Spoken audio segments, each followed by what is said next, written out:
Fala, minha gente, muito bom dia. A partir de agora, as notícias de Santa Catarina. Tudo bem por aí? Como é que foi o feriadão? Você vê imagens ao vivo da Gustavo Richard. Olha só o problemão nesta madrugada. Uma adutora da Casan rompeu e a rodovia ficou completamente danificada, destruída. Os trabalhos já estão acontecendo desde as primeiras horas desta segunda-feira, mas você de casa já deve imaginar o caos que se formou no trânsito por conta deste rompimento de uma adutora da Casan. O asfalto ficou completamente destruído. Você vê a Avenida Gustavo Richard, bem em frente à Passarela do Samba Nego Querido, no acesso ao túnel Antonieta de Barros. Trânsito liberado neste momento, o trabalho já está acontecendo para reconstruir a rodovia, mas no acesso à Ilha de Santa Catarina agora pela manhã, mais de 2 horas de lentidão para quem trafegava nessa região da Gustavo Richard e também na Via Expressa. O trânsito congestionado chegou na BR-101. Este é um dos destaques de hoje. Marister, bom dia. Bom dia, Fernando. Bom dia para todo mundo. Ficamos juntos até 1h15 da tarde. O Tiago Pires vai explicar para a gente os detalhes deste rompimento. Pode rodar. Transtorno no início da manhã desta segunda-feira para quem acessava a ilha e também para quem acessava principalmente o sul da ilha. Uma adutora da Casan rompeu bem em frente ao Sambódromo. Muitas regiões ainda sem água neste momento. Você confere no SCC Meio Dia. Este é apenas um dos nossos destaques. Você vai ver também. Vale tudo para driblar a inflação. Além de economizar, trabalhadores agora estão apostando em uma renda extra.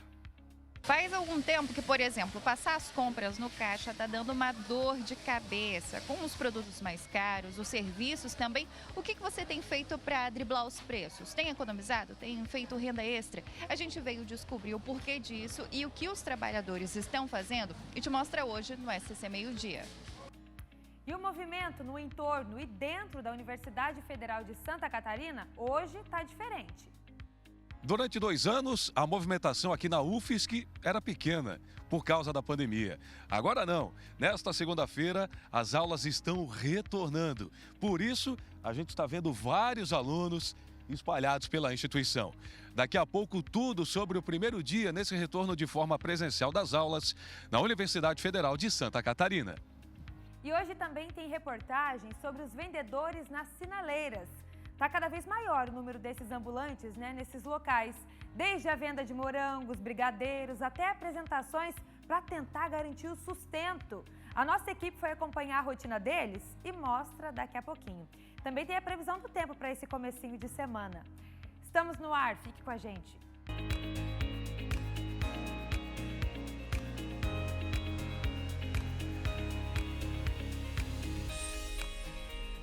E aí, como é que tá, meu povo? Como é que foi de Páscoa? Muito chocolate por aí? Reuniu a família? A gente espera aqui que você tenha curtido muito esses momentos aí com os seus amigos, com os seus familiares. Começando mais uma semana e você vem com a gente até 1h15 da tarde, tem as informações de toda Santa Catarina. Estamos ao vivo para todo o estado, então bom dia Criciúma, alô sul do estado, deixa eu falar com o pessoal da Grande Florianópolis, Blumenau, Itajaí, vai subindo lá Joinville, Lages na Serra, Chapecó. Estamos ao vivo e a partir de agora você conversa com a gente, o WhatsApp liberado para você mandar para cá a sua sugestão de reportagem, pode opinar nos nossos assuntos, fique à vontade. Vamos começar a segunda-feira programando a previsão do tempo. Como é que você se organiza para esta segunda-feira? A Maria já está aqui com os detalhes da previsão, hein, Maria Esther? Vamos dar aquela espiadinha, Fernando? Hoje, tempo seco. Está começando assim em toda Santa Catarina. Semana que começa com sol, tempo firme por aqui. E aí a gente vê imagens aqui de Florianópolis, Nesse momento ali a gente vê até as pontes, o trânsito fluindo bem diferente do que a gente viu hoje pela manhã, por conta do rompimento da adutora. Já tem mais detalhes para vocês também. E é isso aí, vamos dar aquela prévia só para você se organizar para essa segunda-feira, então. É apenas no Planalto Norte e no Litoral Norte que tem chance de chuvisco hoje, gente. Mas é uma chuva mais fraca, isso ao longo do dia. No restante do nosso mapa, sol e nuvens. E com relação às temperaturas, hoje amanheceu bem mais friozinho, mas agora à tarde dá uma boa amenizada e as máximas vão ficar ali entre 22 e 26 graus. Isso em todo o nosso estado, como vocês podem ver. Na Serra é sempre o destaque, da mínima de 5 por lá. Meio Oeste a mínima é de 7. Na região oeste também bem geladinho, amanheceu com 9, agora à tarde chega a 24, no sul do estado 25, ó, mesma máxima aqui para toda a nossa faixa litorânea. Para amanhã a gente não tem muita mudança, já adianto para vocês que teremos uma terça-feira com tempo mais firme, com sol, sem chuva e temperaturas um pouco mais amenas, Fernando. O tempo mais firme, né, Maria Esther? Mais Nesta firme. segunda-feira. Bom dia, bom dia. Comeu muito chocolate, ô Maria Oxe, Esther? Fernando. A Maria Esther, assim, top de chocolate, depois recorre às dietas que estão aí pela internet. Mas tem que ser, né? Sabe o qual jeito. foi o meu chocolate lá em casa, não? Ah. Eu fiz um chocolate com leite condensado e coco ralado. Amo. Eu boto na panela, fica uma Amo. delícia. Aquele brigadeirão. Eu não paguei 90 conto no ovo, não, Maria Esther. Não paguei 90 Fernando. conto, não. Eu peguei uma latinha Não tá de leite fácil. condensado, coco. Vai ver, Tava barra de feita chocolate, a a caixa Páscoa de do Minas. bombom. É. E aí, você ganhou muito chocolate? Não, vai guardando aí para o resto do ano. Vamos seguir com informação até 1h15 da tarde. Tem as notícias do nosso estado e logo depois a turma da Maricotinha, da Maria Esther e do Laércio Botega com Uma Tarde é Nossa. O assunto do dia não pode ser diferente, a gente quer saber como é que está o trânsito neste momento. Um caos danado, a cidade parou. Você pegou o trânsito? Peguei. Isso Você que veio eu do sul vi da ilha. do sul da ilha. Mas aí por conta dos desvios, de tudo que aconteceu ali na região central, eu acredito que os reflexos foram para quase toda a ilha. Eu demorei mais de 1h40 de São José, Roçado, até aqui o Morro da Cruz hoje. Foi algo surreal. Eu Muito nunca tinha diferente pego- do que você faz Nunca normalmente. tinha pego um trânsito desse jeito. Simplesmente a cidade parou e a fila já começou lá na BR-101.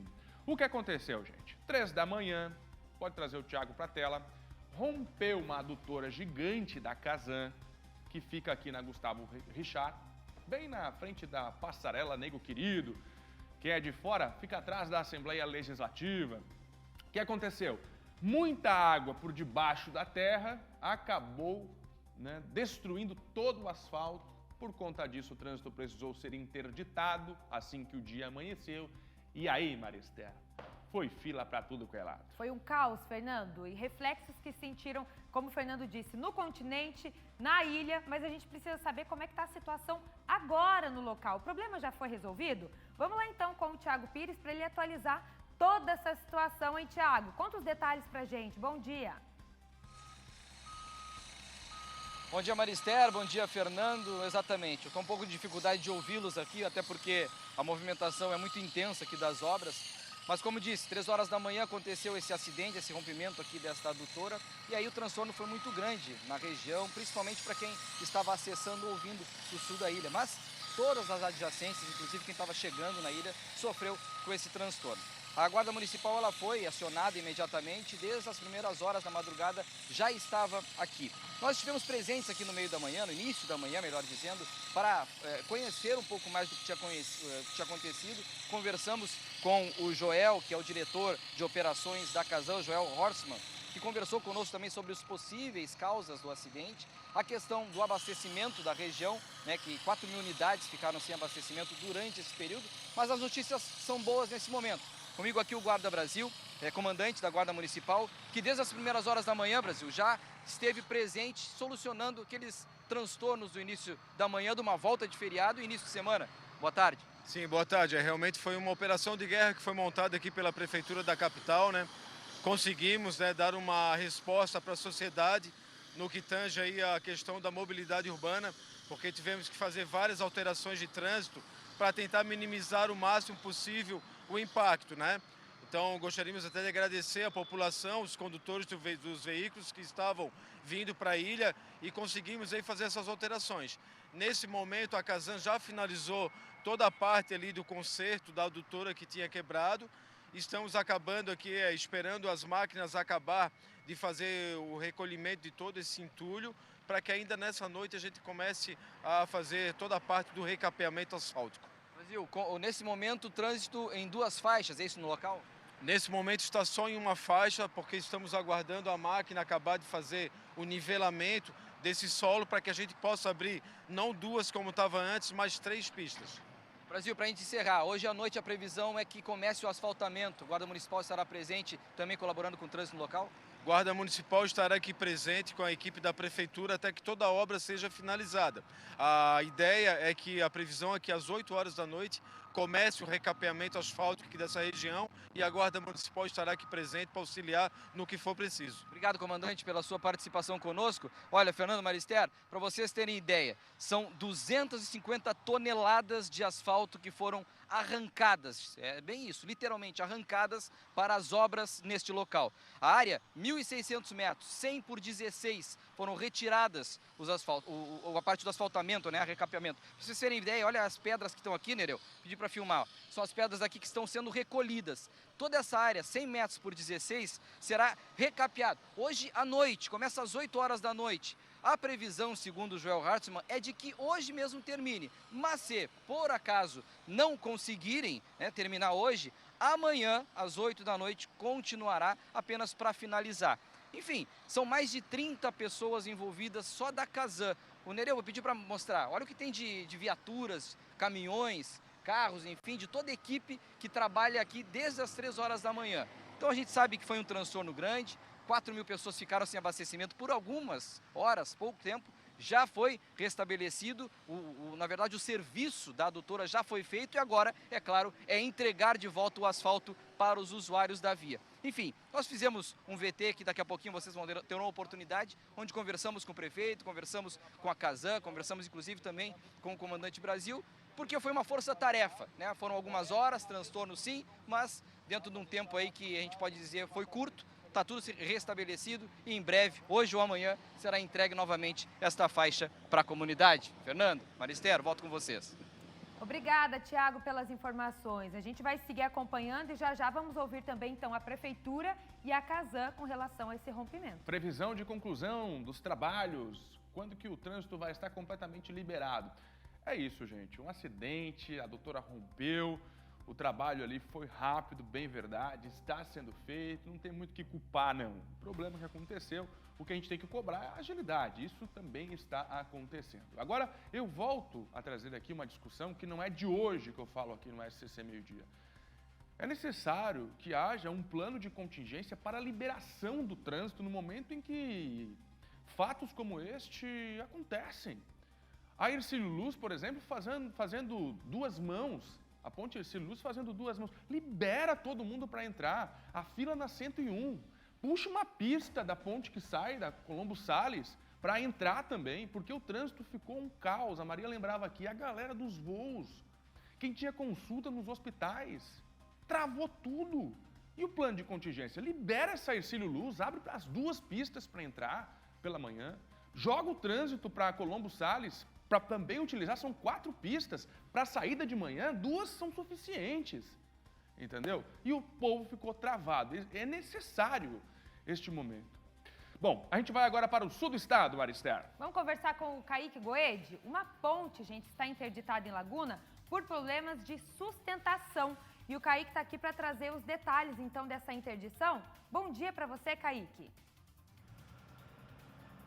Muito bom dia, Maria, Fernando e todos que assistem o SCC Meio Dia. Pois é, essa sustentação na ponte que fica sobre o rio, ali na região de Laguna, na comunidade a comunidade que fica em Laguna, a ponte sobre esse rio, o que aconteceu? Problemas na cabeceira que acabaram ocasionando toda a interdição da estrutura devido a problemas, como por exemplo, rachaduras, concretos e outras situações, até mesmo vigas expostas. Então hoje de tarde acontece uma reunião com uma cúpula da Prefeitura de Laguna para analisar o que será feito de fato com essa ponte, mas ela está interditada totalmente desde o dia 12 de abril. Agora vocês vão ver o que o engenheiro de Laguna, o Valmeci Rampinelli, ele falou sobre o problema na estrutura. Olha só. Houve uma ruptura da ala da cabeceira, uma parte estrutural que contém o aterro de acesso à ponte.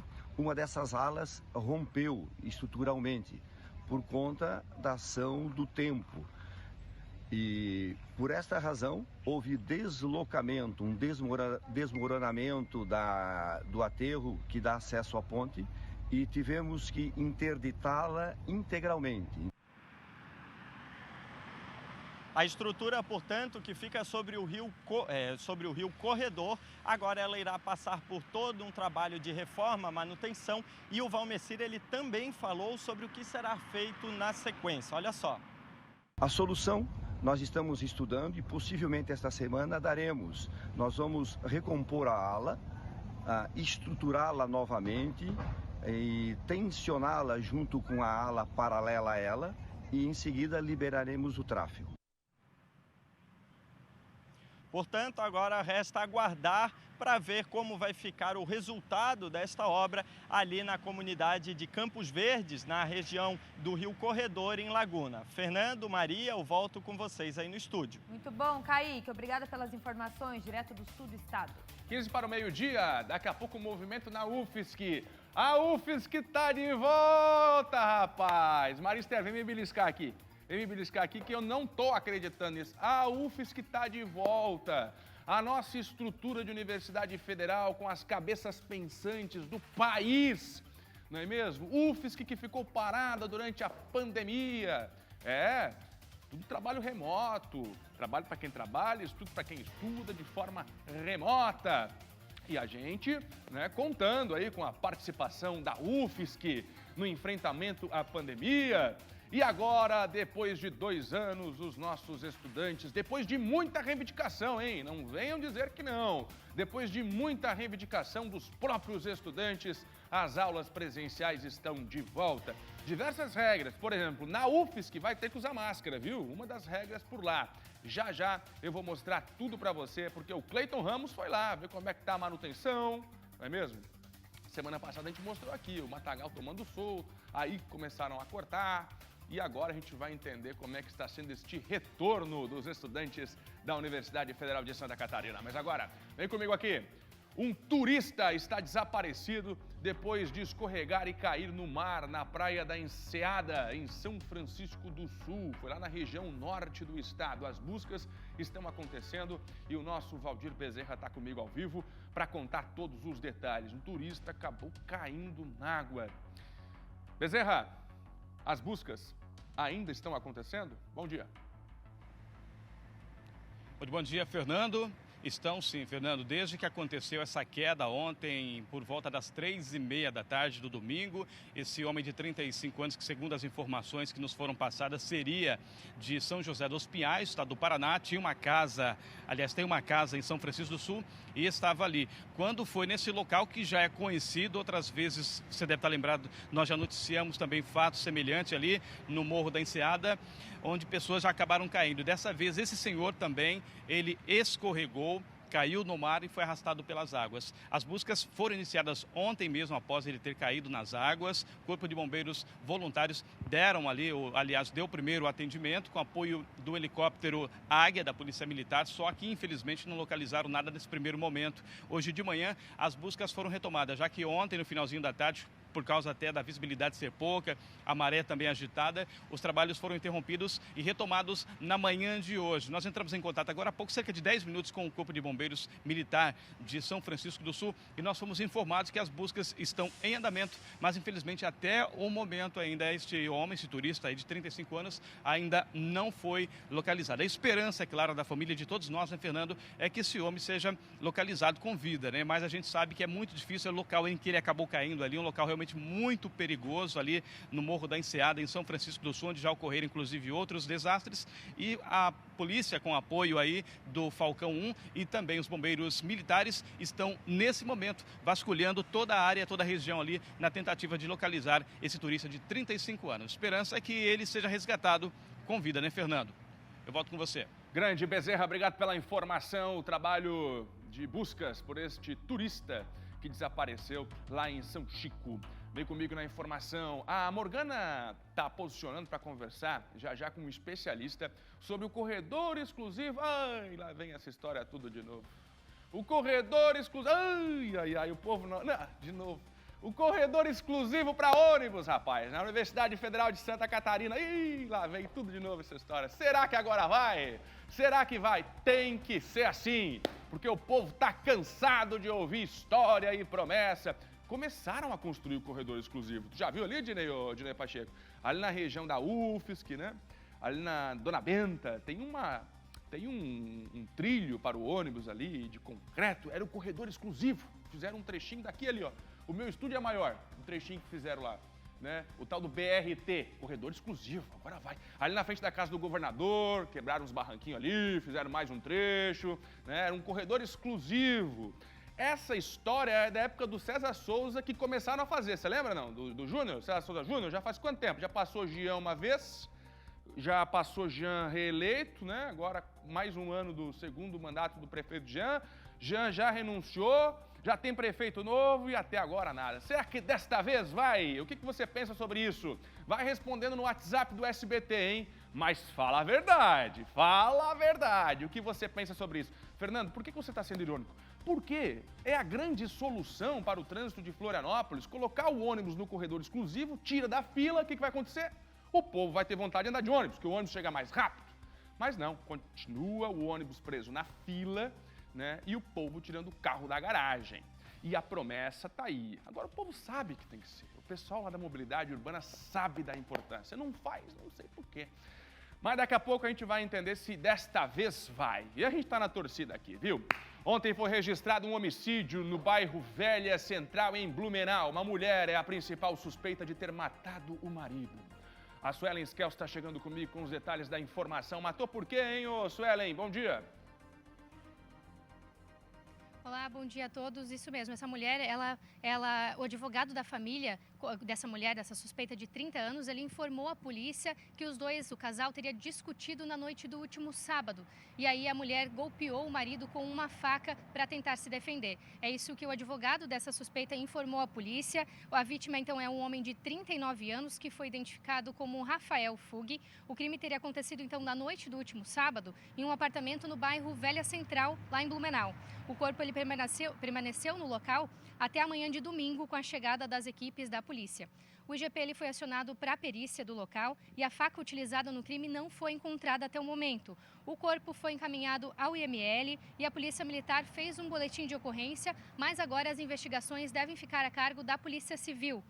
A arma da faca, como eu disse, não foi encontrada ainda e a mulher também, a suspeita, ainda não foi localizada. Mesmo assim, de acordo com o que o advogado dessa suspeita informou à polícia, é de que ela deve se entregar nas próximas horas. Então a gente fica acompanhando todos os detalhes desse caso. Infelizmente, mais um homicídio registrado em Blumenau. Volto com vocês aí no estúdio. Muito obrigado pela sua informação, Suelen Skelsin, região do Vale. A mulher matou, hein? Suspeita é de que a própria mulher tenha matado o homem a facadas. Trabalho de investigação que começa agora, Polícia Civil e a Suelen Skelsen mostrando tudo pra gente aqui no SBT. Vamos voltar a falar do rompimento da doutora da Kazan na frente da Nego Querido, em Florianópolis, na Gustavo Richard. Na primeira participação que o nosso Thiago Pires fez ao vivo do local, o trânsito liberado em uma pista e os reparos já estão acontecendo. O congestionamento também diminuiu na região depois deste rompimento. Mas a gente quer entender agora quais são os prazos, Marister, para a conclusão do trabalho por ali. Pois é, a nossa equipe esteve no local acompanhando de perto a situação e agora a gente vai ver sobre esses prazos também, né? Quando vai ficar tudo ok ali na região? Vamos ver. Florianópolis acordou nesta segunda-feira com transtorno no trânsito. Nas primeiras horas da manhã, o fluxo ficou intenso e vários pontos de congestionamento foram registrados para quem chegava na ilha e principalmente quem acessava ou vinha do sul da ilha. Era por volta de 3 horas da manhã, quando uma adutora da Kazan, localizada bem em frente aqui à passarela do Samba, se rompeu. Logo, imediatamente, os motoristas avisaram, comunicaram à Guarda Municipal, que também imediatamente comunicou a Kazan e já nas primeiras horas da manhã estiveram no local trabalhando para que consigam consertar no menor tempo possível e também abastecer os bairros aqui adjacentes. Esta pista aqui, pedi para o Nereu filmar, ela foi utilizada até as 8h30 da manhã de forma dupla, né? Metade vinha no sentido sul e metade ia para o sentido norte. Então ela foi dividida até as 8h30 da manhã, até que já foi liberado a faixa principal com 2 faixas, a via principal com 2 faixas. Uma das faixas mais próximas aqui do canteiro é onde aconteceu o rompimento, onde a obra está acontecendo. Mas as 2 faixas, a partir das 8h30 da manhã, desde as 8h30, já está liberada, né, já estão liberadas aí para acesso ao sul da ilha.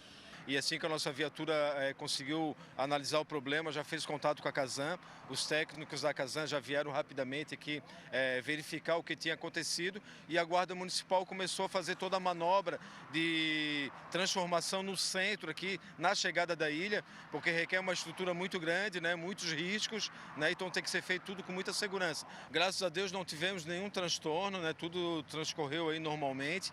Tirando a parte, é claro, né, dos condutores que ficaram um tempo maior na fila, o resto não aconteceu nenhum problema mais sério. Com o rompimento, cerca de 4.000 unidades dos bairros Costeira e Carianos ficaram sem abastecimento desde a madrugada. Mas, de acordo com o diretor de operações da Casan, o serviço deve voltar nas primeiras horas da tarde. A Casan viu que a pressão do sistema baixou um pouco, né, mandou uma equipe percorrer o trecho e verificou que o vazamento nesse ponto aqui. A primeira providência foi fazer o fechamento do registro, né, aqui é um sistema interligado, né. Essa adutora abastece o bairro do Carianos e a Costeira, então foi feito o fechamento e em seguida mobilizadas as equipes para fazer a limpeza da pista para poder liberar o trânsito. Nesse momento tem 2 pistas liberadas, né? E a gente está executando também o trabalho de recuperação da adutora. Às 14 horas a gente deve abrir o registro, voltar a água ao abastecimento normal e a recuperação é um pouco gradativamente, né? Então ela leva um período de 2 a 3, 4 horas a se recuperar totalmente. Então por volta de 18 horas o abastecimento desse bairro já deve estar normal. Quem tem uma reserva adequada, uma caixa d'água para o consumo de um dia, não vai sofrer com o abastecimento. Geralmente, com rompimento desse tipo aí, assim, desse porte, pode ser por 3 motivos. Ou uma falha do material, né? Ou um bolsão de ar, né, no período da madrugada, assim, ou um erro na execução de quando foi implantada a adutora. Pode ter ficado uma pedra em cima dela, que forçou e ela rompeu. Isso a gente vai verificar com mais precisão depois do reparo. O prefeito de Florianópolis esteve no local desde as primeiras horas da manhã e falou sobre a previsão de obras para entregar novamente a 4ª faixa para os usuários da via. Segundo o responsável pela Casan, eles vão fazer a avaliação de qual foi o ponto que gerou esse vazamento. Vão fazer o reparo aqui no canteiro central durante todo o dia de hoje, mas a gente espera que a partir do meio-dia, 1 da tarde, a Casan já encerre e comece a planejar a recuperação da pista, que será por conta da Casan também, tendo em vista que foi ela que causou o problema. Vai ser feito em 2 pistas inicialmente e depois as outras 2, e vai ser feito um reparo numa área maior para evitar que se faça um remendo que não fique bom. Eu tenho a sensação que em 1, 2 dias, ou talvez 3 dias, a gente consiga resolver, que agora a empresa que faz a manutenção já está se organizando com a questão do asfalto, maquinário, mas nós vamos ficar o dia todo, a prefeitura vai ficar o dia todo aqui reparando essa pista provisória para não ter problema do trânsito. Agora 3 minutos faltando para o meio-dia, deixa eu ver como é que está o trânsito ao vivo na região das pontes que fazem a ligação Ilha-Continente. Você vê na tela Colombo Salles e Pedro Ivo Campos. Fluindo bem o trânsito agora, hein? Depois de uma manhã de caos, de lentidão, o trânsito agora fluindo bem, bastante movimento, mas fluindo neste momento o trânsito no acesso e também na saída da ilha de Santa Catarina. Bom, a Casan finalizando os reparos então e agora começam de fato os trabalhos para a recolocação da parte asfáltica. O trânsito está liberado na Gustavo Richard em uma pista e até o final do dia a gente espera que os trabalhos estejam bastante avançados na correção desta adutora que rompeu 3 horas da manhã, provocando um caos danado no trânsito de Florianópolis. Vamos voltar a falar do corredor exclusivo para ônibus. Projeto que pretende agilizar o transporte pode ser implantado na UFSC. Deixa eu trazer para essa conversa a nossa Morgana, a Morgana Fernandes, que está lá na Universidade Federal de Santa Catarina. Olha a movimentação na UFSC, há quanto tempo a gente não via esta imagem, hein, Morgana? A movimentação na Universidade Federal de Santa Catarina, 18 de abril. Eles estão de volta, os estudantes, de forma presencial no campus de Florianópolis e também em todos os campi por todo o estado. Vai vendo comigo a imagem. Agora, o que o povo quer saber é o seguinte, o corredor exclusivo para ônibus, para facilitar a vida do estudante e de quem depende do transporte coletivo numa maneira geral. Bom, Morgana, antes do início dessa nossa conversa, eu preciso lembrar para o pessoal de casa que esse assunto não tem nada de novo. Aliás, ele é bem antigo. Promessas e mais promessas chegaram a iniciar a obra. Viu, Morgana? Se você caminhar um pouco aí para sua esquerda, você vai chegar na beira-mar, quase no finalzinho dela, e aí você vai ver que tem uma parte em concreto. Essa parte em concreto justamente era para abrigar o corredor exclusivo. Na frente da casa do governador, da mesma forma, chegaram a arrancar parte de um barranco que tinha ali para abrir o corredor. Só que de lá para cá não andou. Já faz mais de 5 anos que está do jeito que ficou. Agora, Morgana, a pergunta que eu faço para você é a seguinte. Essa pauta, este assunto voltou com o retorno da UFSC. A pergunta que eu quero que você responda para o pessoal de casa é o seguinte: por que que agora a gente vai acreditar? Por que que agora vai sair do papel? 12:00 em ponto. Conta pra gente, hein, Morgana? Bom dia.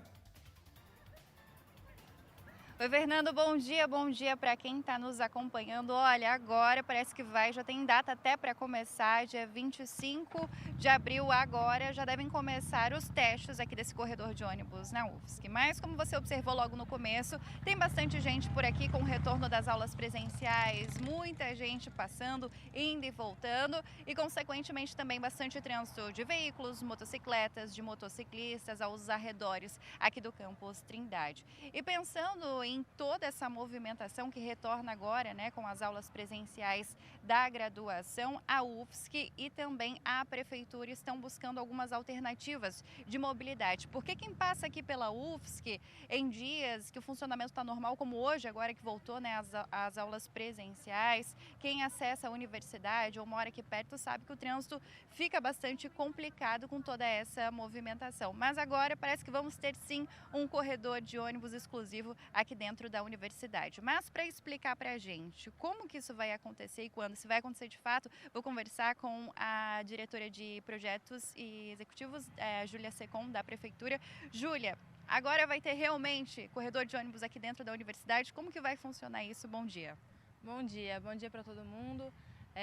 Desde semana passada, com a previsão da retomada das aulas presenciais aqui na UFSC, a Secretaria de Mobilidade e Planejamento Urbano incluiu 500 novos horários no quadro de transporte coletivo e também retomou 6 linhas, dentre elas a linha do UFSC Semidireto, 185. Através de alguns estudos técnicos, o que a gente levantou? Que o tempo que o ônibus demora desde que passa pela rotatória da Roberto Sampaio Gonzaga, atendendo ao ponto da BU, retornando pela rua do Banco do Brasil, na Delfino Conte, até chegar na rua da saída do prédio de arquitetura, na Edu Vieira, ele leva aproximadamente 20 minutos. Pensando em reduzir esse tempo de viagem, a Secretaria, juntamente com a UFSC, está propondo um corredor exclusivo de ônibus que vai inicialmente funcionar, atender a linha do UFSC Semidireto, 185.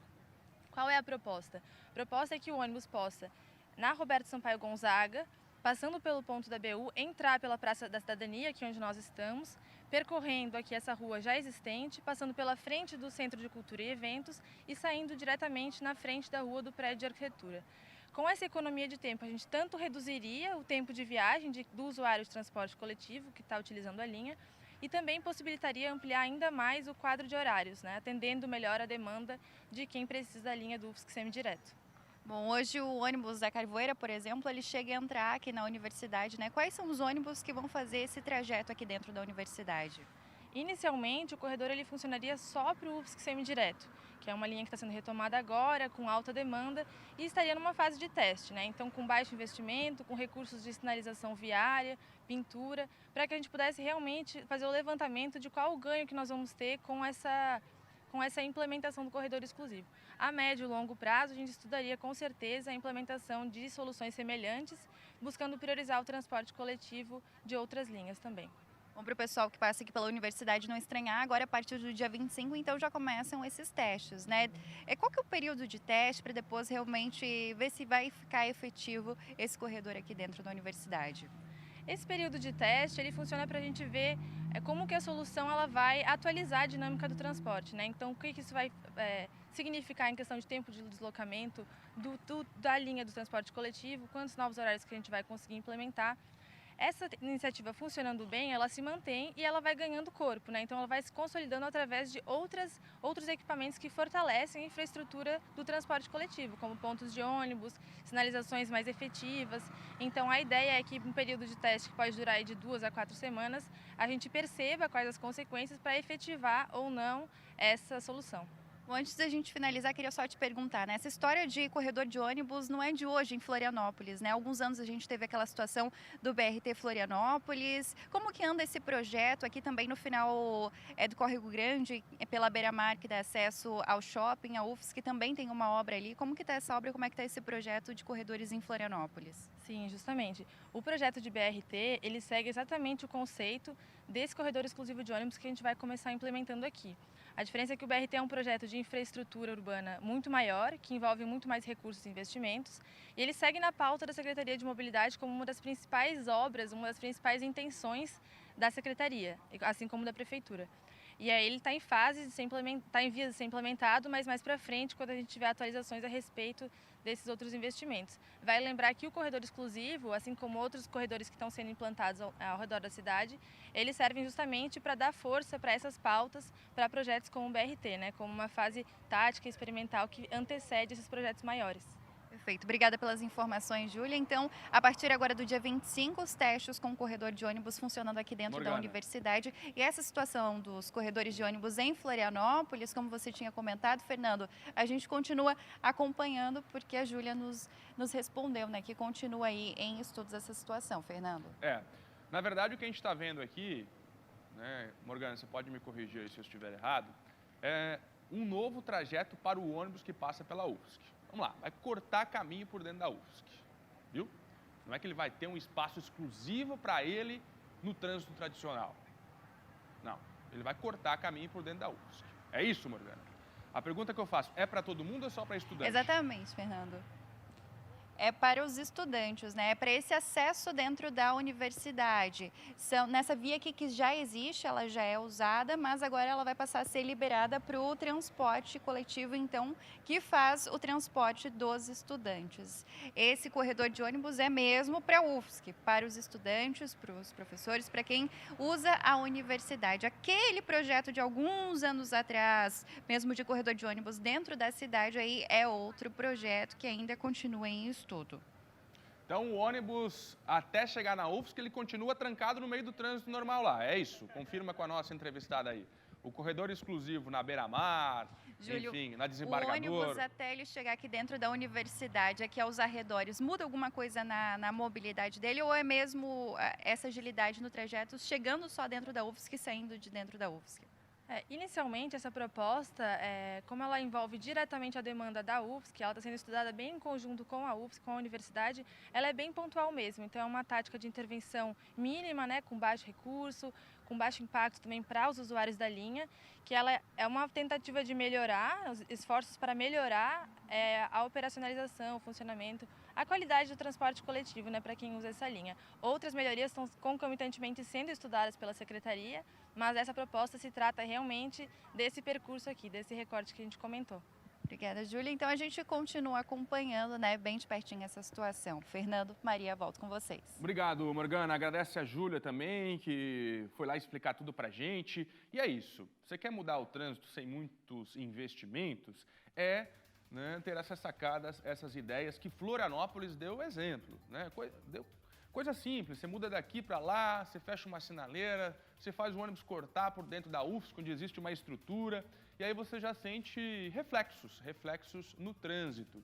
E, mais uma vez, Florianópolis está buscando alternativas. Diante da falta de recursos, não é mesmo? A equipe tenta alternativas, e tem que ser assim mesmo. Parabéns por isso. Agora, a pergunta é, e o BRT? Por que prometeram há 5, 10 anos atrás? Por que iniciaram as obras e abandonaram? Está lá do jeito que parou, ficou. Não é mesmo? Nem mesmo o trecho de duplicação da deputada Antônia Edu Vieira, do Dona Benta até a Eletrosul, não concluíram. É prazo e mais prazo e só atrasam. Um trecho de 2 quilômetros, não dá 2 quilômetros, ali na UFSC, não concluíram a duplicação ainda. Começaram o BRT, era a solução. Investiram dinheiro público e parou. Não continuou, porque não anda, né? Por que não anda? Então, o que vai acontecer aqui, gente, vai cortar caminho por dentro da UFSC, o ônibus. Se vai facilitar a vida de quem depende, ótimo, maravilhoso. Agora, vender a ideia de corredor exclusivo para ônibus na UFSC, não. Corredor exclusivo, na minha visão, na UFSC, seria ele fazer toda a volta ao morro, ou pelo menos na região da Trindade, num corredor só para ele. não dividindo espaço com os veículos. Ali ele vai entrar na UFSC, vai cortar caminho pela UFSC, show, maravilhoso se der resultado. Agora, corredor exclusivo não vai ter. Vem comigo. Informação até 1h15 da tarde aqui no SBT. Vai participando com a gente. Vai participando com a gente aqui no WhatsApp. Manda para cá a sua opinião. Manda também para cá a sua sugestão de reportagem. E aí, quer receber a visita do nosso SBT Comunidade aí no seu bairro, na sua cidade? Manda reclamação para cá. Pode mandar com foto, com vídeo, fique à vontade. Agora, Maria Esther, a Maria já está por aqui. Você viu a novidade para quem depende do ônibus na UFSC, mas a gente quer saber como é que está sendo esse retorno depois de 2 anos de paralisação. A UFSC voltou, Maria Esther. Pois é, hoje a Universidade Federal de Santa Catarina retomou as aulas presenciais depois de 2 anos em ensino remoto por causa da pandemia.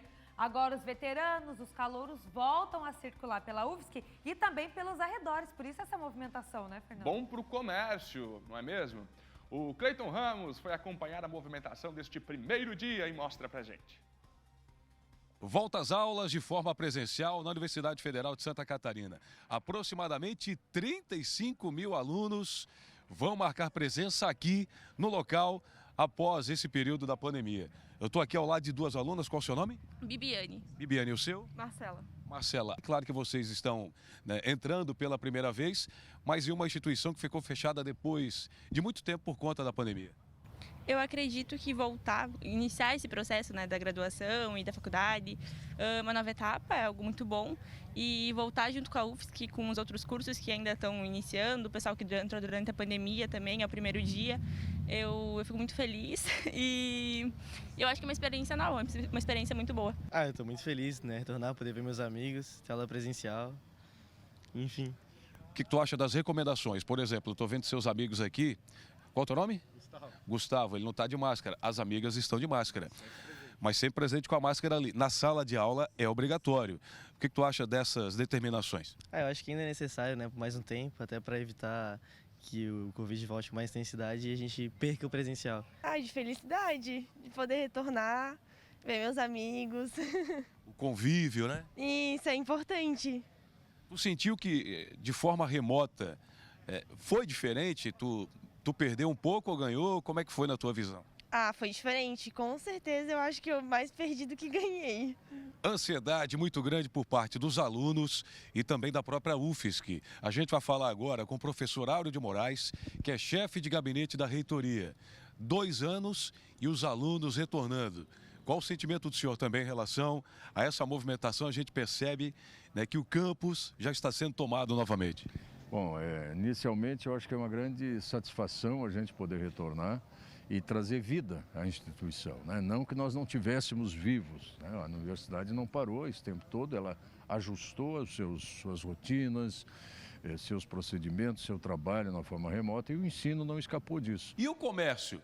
Bom, aqueles barzinhos que ficam localizados nos arredores da Universidade Federal de Santa Catarina abrem somente no período da noite, onde a movimentação acontece com mais intensidade. A lanchonete, por exemplo, da UFSC, vai reabrir no dia 25. A gente percebe que o pessoal está se preparando para deixar tudo em ordem para a próxima semana receber os alunos aqui na lanchonete para fazer aquela alimentação. Estou aqui ao lado do Marcão. Bom dia, Marcão, tudo bem? Obrigado por nos receber.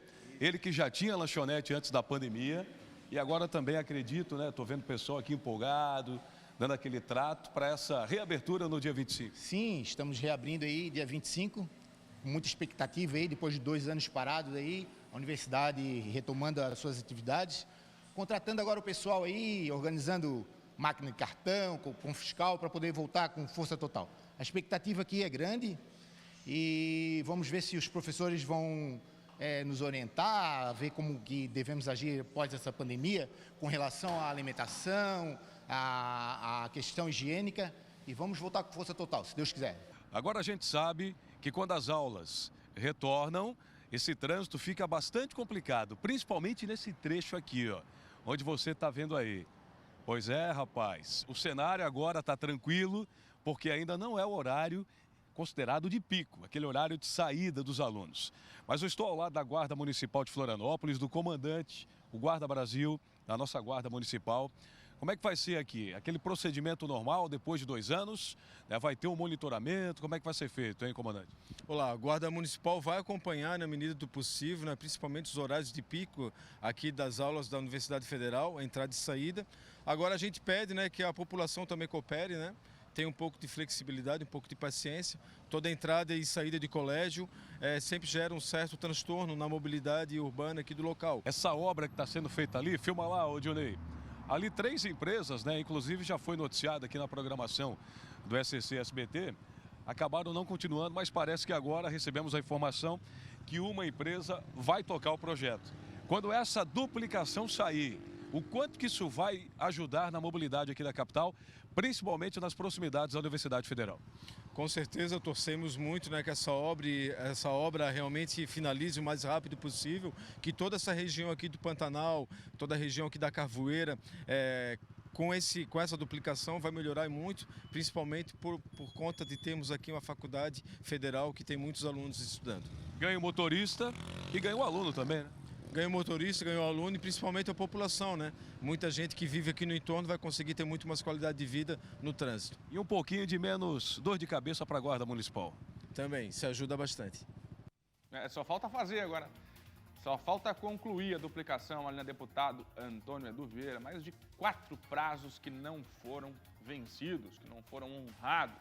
Culpa da empresa, e as desculpas são as mais variadas. Agora, o que o povo da Guarda está trabalhando aí, o que esse povo, né? Os anjos da Guarda de Florianópolis, o que esse povo da Guarda está trabalhando, rapaz. Vou te falar, coordenando o trânsito, segurança pública. Parabéns aí pro trabalho da Guarda. Vamos embora, porque agora um caso chocante. A menina Luna, 11 anos de idade, ela foi assassinada e os principais suspeitos do crime são a mãe e o padrasto. Você está vendo a imagem da Luna na tela, 11 anos de idade, ela morava na cidade de Timbó. A polícia já começa a ouvir testemunhas e tenta entender o que aconteceu.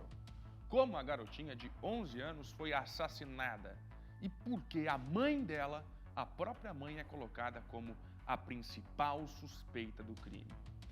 12h17, quem está chegando para conversar comigo ao vivo, direto da Delegacia de Polícia, com este caso que choca toda Santa Catarina, é a Suelen Skelsen. Suelen, quais são os indícios que a polícia tem até o momento de que, de fato, a criança teria sido morta pelo casal, pela própria mãe? Conta pra gente. É isso mesmo, a vítima, essa menina, é a Luna Bonetti Gonçalves, de apenas 11 anos de idade. As informações que a gente tem é o seguinte, que a mãe e o padrasto da criança, eles chamaram os bombeiros, alegando que a menina teria caído da escada. Ela foi encaminhada até o Hospital Oásia, aqui em Timbó, para os atendimentos, mas ela já estava sem vida. Quando chegou lá no hospital, então eles identificaram que os hematomas que essa menina tinha não foram provocados por uma queda de escada. E aí que então foi constatado então que foi aberto então um inquérito policial para apurar então investigar um possível crime. Foi aí que a mãe e o padrasto foram chamados para depor. Eles, pela segunda vez, foram chamados para prestar depoimentos. Na primeira vez, então, eles falaram sobre esses indícios de que ela teria caído da escada quando estava brincando com um gato. Mas, na segunda vez, a mãe teve uma nova versão. O padrasto, ele ficou em silêncio durante o segundo depoimento. Já a mãe, então, confessou que matou a própria filha com chutes e socos. De acordo com a mãe, o que teria motivado esse crime é que a menina estaria em um possível relacionamento e aí ela não queria que ela tivesse nesse relacionamento, a mãe não concordava com isso. Foi aí que a mãe confessou, então, ter espancado a menina. O laudo ele apontou que as lesões da criança não foram realmente de uma queda de escada. Ela tinha diversas lesões, politraumatismo, lesões na cabeça, no baço, no pulmão e nas partes íntimas. Na casa onde a Luna morava com a mãe, a perícia também constatou que haviam marcas de sangue próximo ao quarto da garota, no sofá, numa fronha e também numa calça masculina.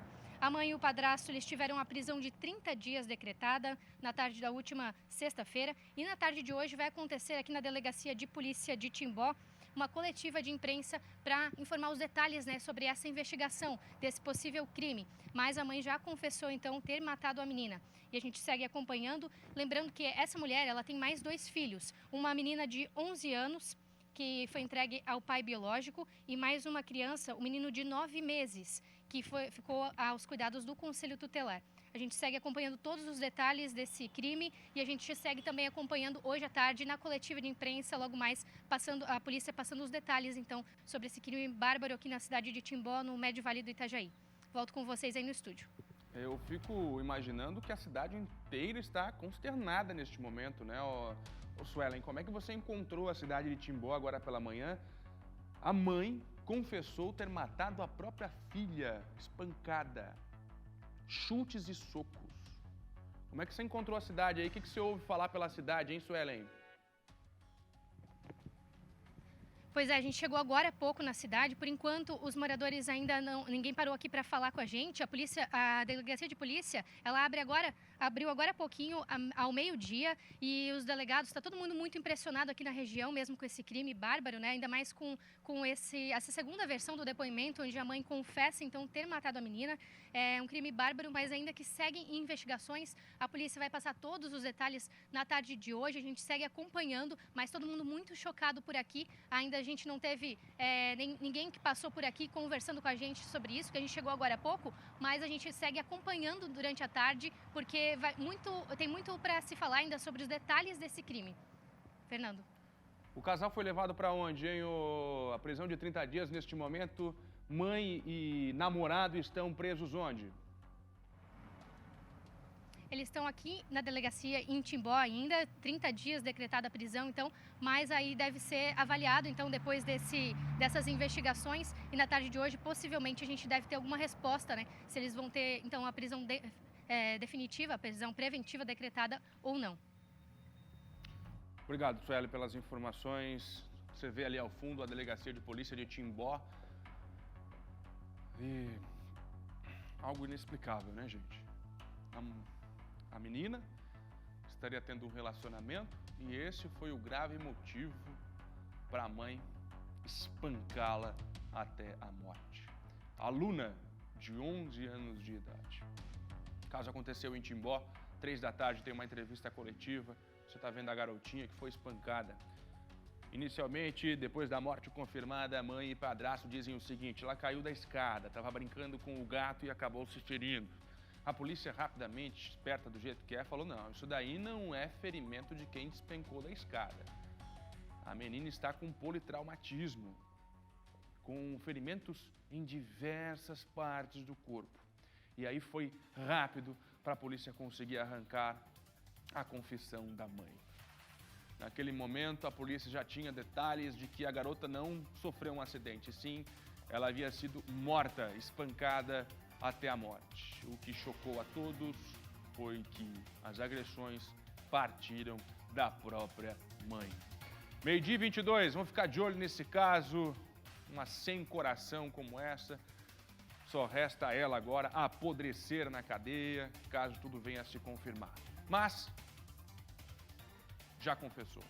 Agora a polícia quer saber qual foi a participação deste covarde do padrasto, que pode até não ter espancado, mas também nada fez para impedir. A Suelen está na cidade e por lá ela vai continuar até que a polícia traga mais detalhes e você confere com a gente no portal SCC10 e também no SCC News hoje à noite, com a Cibele Fávero. Agora deixa eu conversar com a Ana Paula Bittencourt, está chegando aqui com os destaques do nosso SCC10, o portal da notícia em Santa Catarina. Menino de 5 anos morre atropelado em Chapecó. Como é que aconteceu este acidente, hein, Ana? Bom dia. Oi, Fernando, bom dia. Bom dia a todos que nos acompanham aqui pela TV e também pelo ao vivo do portal SCC10. Uma fatalidade, Fernando. O menino de 5 anos morreu após ser atropelado na tarde de ontem, no bairro Passo dos Fortes, em Chapecó. Na tela dá para ver, Fernando, o momento exato que o menino sai de dentro de casa, sai do portão e é atingido pelo carro. O homem de 48 anos se apresentou sendo o condutor do veículo que causou esse acidente. Ele informou que passava pela frente da residência quando o menino saiu por trás, como a gente viu ali nas imagens, e ele passou por trás de um carro que estava estacionado. O condutor contou que ele tentou desviar, mas ele não conseguiu. O menino chegou a ser socorrido, Fernando, foi levado para o Hospital Regional do Oeste, mas não resistiu aos ferimentos. A Polícia Civil e o Instituto Geral de Perícias foram acionados para realizar a perícia no local do atropelamento. O motorista fez o teste do bafômetro e não constatou álcool no sangue. Uma fatalidade, né, Fernando? Uma tragédia para essa família de Chapecó, lá no oeste catarinense. Meus sentimentos à família. Nossos Fernando. sentimentos. Dá pra ver que o motorista ele tenta desviar, né? Ele foi realmente surpreendido pelo garotinho que cruzava a rua correndo. Ele tentou, não deu tempo, infelizmente, né? Saiu atrás do carro, o motorista que vinha na caminhonete branca ficou completamente sem visão. Olha ali, ó, sem visão, porque tinha um carro estacionado. Infelizmente, da mesma forma em que o motorista não via a criança também não via o outro carro branco porque tinha um carro na frente estacionado. Ela ficou sem visão, sem visada, como se diz nesses momentos, né? Infelizmente, que tragédia. 12h25, vamos falar do caso que aconteceu no Paraná, mas que, claro, virou notícia em todo o país, lá em Guarapuava. O que aconteceu? Lembram do assalto em novembro de 2020 em Criciúma, que os criminosos queimaram caminhões para levar 120 milhões de reais de um banco e aí tocaram o terror? Pois é, algo bem semelhante aconteceu no Paraná. Até o momento, alguém já foi preso? Qual é o resultado, né, deste assalto? Feridos, presos, trabalho da polícia, hein, Ana? Fernando, os moradores, como você falou, de Guarapuava, né, que é o interior do Paraná, eles amanheceram sob o terror depois que um grupo fortemente armado atacou uma transportadora de valores e um batalhão da polícia militar. A gente tem as imagens, pode colocar na tela, por favor.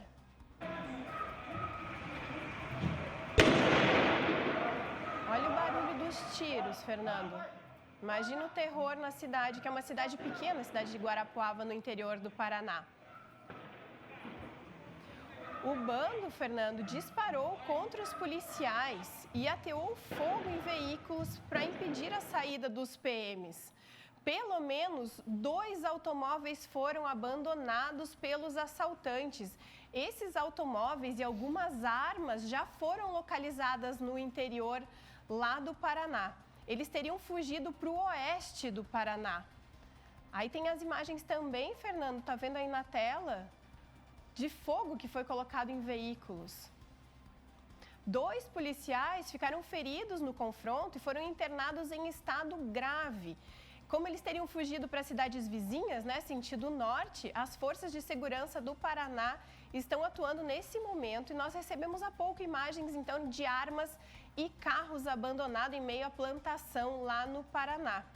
Como você falou, Fernando, a ação lá em Guarapuava lembra muito o assalto a banco em 2020 em Criciúma, quando os bandidos fortemente armados fizeram reféns, fizeram inclusive uma linha, né, de reféns apontando arma. Foi um susto imenso lá no centro de Criciúma.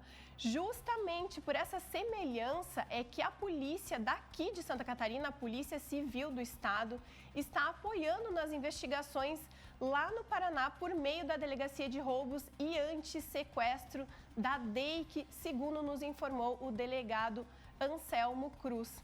Qualquer novidade, apreensão ou prisão, nós seguimos atualizando aqui pelo portal SCC10. Fernando.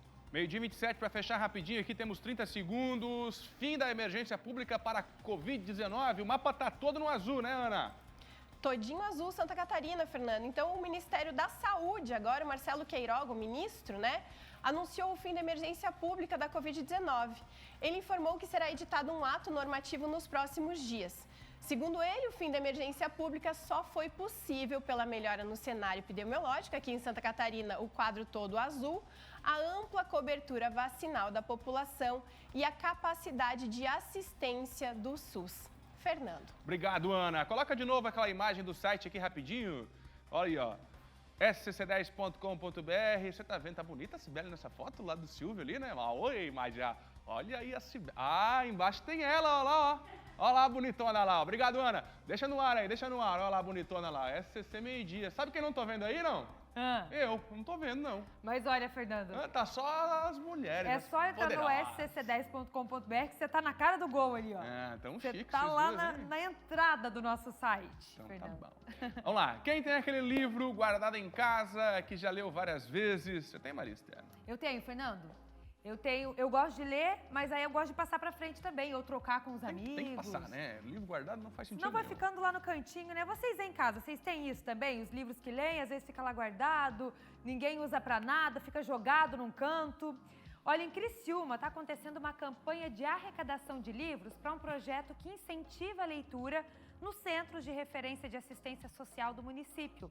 O Kaique Goeide está chegando aqui e vai falar, inclusive, como é que nós podemos participar dessa campanha. Conta pra gente, Kaique. Muito bom dia, Maria, Fernando e todos que assistem o SCC Meio-Dia. É isso mesmo, como é bom vir aqui para poder trazer histórias boas e agora mais do que nunca, porque dá para passar para frente essas boas histórias. Por isso que eu estou aqui com o secretário de Assistência Social de Criciúma, o Bruno, e nós vamos conversar um pouquinho sobre o projeto Suas Leituras, que ele justamente tem esse objetivo de fazer a doação. Começa pela doação de livros e depois o incentivo da leitura para todos aqueles que são atendidos nas 6 unidades, nos 6 centros de referência à assistência social aqui em Criciúma. Muito bom dia, Bruno. Como que funciona esse projeto e qual é a importância dele para essas pessoas que são atendidas? Bom dia a todos que nos assistem. Esse projeto Suas Leituras, nós tiramos essa ideia do nosso SUAS, a lei que regula a assistência social, que é o Sistema Único de Assistência Social. Então nós vamos estar ofertando nos nossos 6 equipamentos, os 6 CRAS aqui do município, um cantinho da leitura. Aquele cantinho aconchegante, onde todas as crianças que estão aqui no CRAS, que frequentam o CRAS, elas estão no contraturno da escola. Então a gente faz o apelo para a população que tenha livros em casa para doação, pode ser qualquer tipo de livro, livro de ficção, história, geografia, até mesmo livro infantil, porque a gente quer ofertar para essas crianças aqueles livros que despertem o interesse delas. A gente sabe que o livro, ele estimula a imaginação, melhora a escrita, desenvolve um raciocínio da criança que abre o horizonte para ela. Então essa é a nossa ideia, esse é o projeto que a gente traz aqui para Criciúma. Esses livros ofertados para as crianças dentro dos nossos equipamentos. E agora, claro, a pergunta que fica para quem tem o livro, como que funciona? Você aí tem um livrinho em casa, não está usando, já leu ele várias vezes, pode ir em qualquer unidade escolar aqui de Criciúma, deixa esse livro na unidade e também tem um telefone que aparece aí na sua tela agora, que é o telefone da Secretaria de Assistência Social. Por um acaso você tem vários livros, então pode ligar na Secretaria que eles vão até o local e buscam esses livros aí para doação, para contribuir com esse projeto aí muito interessante para todos aqueles que fazem parte, que são atendidos nos centros aqui de Criciúma. E claro, é sempre importante incentivar a leitura, ainda mais nesse período aí da infância e adolescência, não é mesmo? Maria, Fernando, eu volto com vocês aí no estúdio. É isso aí, Kaique. Obrigada pelas informações. Uma campanha bonita que está acontecendo lá em Criciúma. Fernando, que livro você está lendo no momento? O livro que eu estou lendo no momento... Peguei despreparado, né? Mas eu estou lendo, lendo. Qual? Os caras que criaram a Ambev. Legal. Muito bom. Boa. Bom mesmo. Esqueci o nome agora, mas é muito bom. Ganhei do meu amigo Emílio Tão Vieira. bom que ele não lembrou. Hã? Nada. É sério, tu sabe que é verdade, velho. Vamos lá pra Joinville? Os caras faliram várias empresas né, antes e são amigos desde sempre. E hoje são donos, depois compraram a empresa mundial, né? Dona da Budweiser, muito boa história. Quero emprestado, hein? Vamos fazer essa troca depois? Quando aconteceu a negociação para os brasileiros comprarem essa empresa americana, né, que era a maior do mundo, o próprio presidente dos Estados Unidos, o Obama, falou, não vende pros caras lá. Eles foram lá e compraram. Muito Quero emprestado esse aí, hein, Fernando? Vamos fazer a troca dos livros aqui, né? Vamos lá. Joinville tem frentista fazendo sucesso, Maria Estela. Eles entraram na onda, gente, do movimento e gravaram... Do momento, né? E gravaram... Sensual, não? Não, movimento sensual, a gente vai ver se eles conseguiram fazer, né? Eles gravaram um vídeo fazendo a dancinha do desenrola, bate, você joga tá de ladinho. Desenrola, bate, joga de ladinho. Eu quero saber... Agora ela não vai fazer, porque lá na rede social tem, ela já gravou lá no SBT, e fizeram dançar essa dancinha aqui. Não, gente, esse vídeo viralizou deles lá em Joinville, e aí o desafio foi lançado pro Valdir. Pra ver se ele vai fazer também. Será que ele vai saber fazer a dança? O Valdir é meio duro das cadeiras. Acho que ele não vai, não. Tá desde cedo hoje ensaiando a dancinha, né, Tá, mas Valdir? cadê o vídeo? Deixa eu ver o vídeo do frentista aí antes de conversar com o nosso Valdir Bezerra. Cadê o vídeo famoso? Olha lá. Vai. Olha os frentistas aí, ó. Desenrola, bate, joga de ladinho. Desenrola,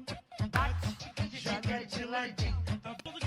Aê, Marister. O povo, já foi discussão aqui no SCC Meio-Dia, fazer ou não fazer dancinha, entrar ou não entrar na onda dos virais. Gente, esses vídeos, porque eles ganham vários compartilhamentos, o que acontece? Ele viraliza e chega a muito mais pessoas.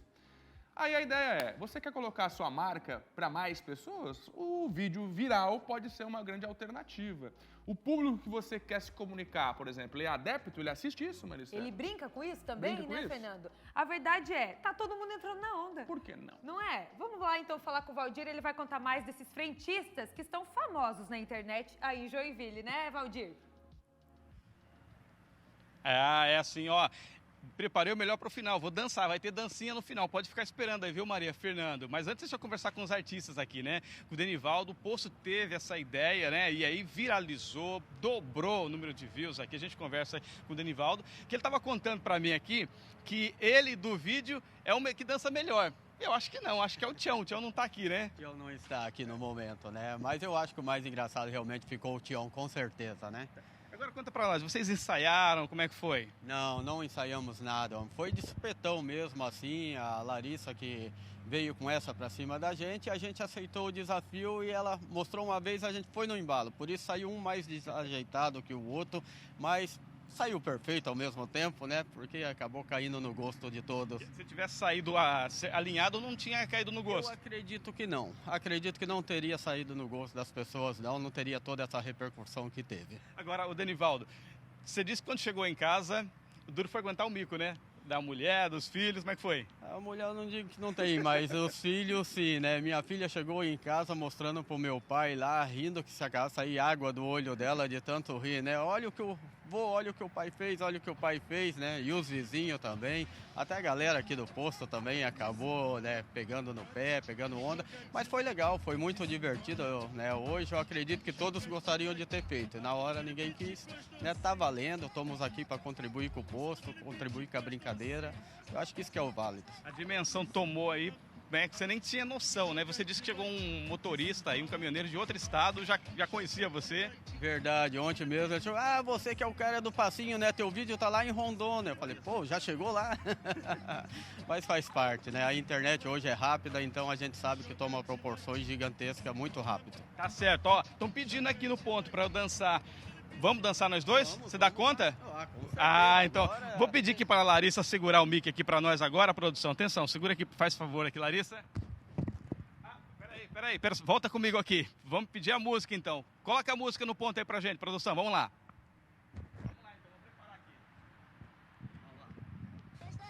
Desenrola, bate, joga de ladinho. Desenrola, bate, joga de ladinho. Apanhando, tá lançando essa braba pro menorzinho. Apanhando, tá lançando essa braba pro menorzinho. Desenrola, bate, joga de ladinho. Volta pro repórter. Volta pra reportagem, volta lá.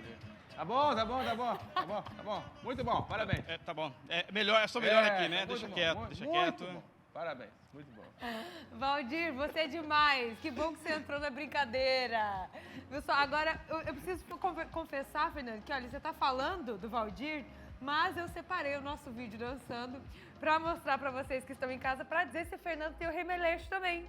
O nosso vídeo já tem 13 mil visualizações, Fernando. É pouco. É Nós pouco? estamos acostumados com milhões. Vamos ver então? Solta o vídeo aí do Fernando dançando.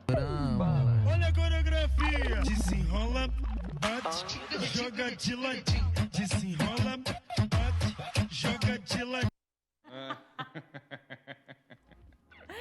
Ai, Fernando, eu acho que você já soltou mais. Já soltou. Vai de novo pra vocês avaliarem. Quer fazer ao vivo, não? Bota a música.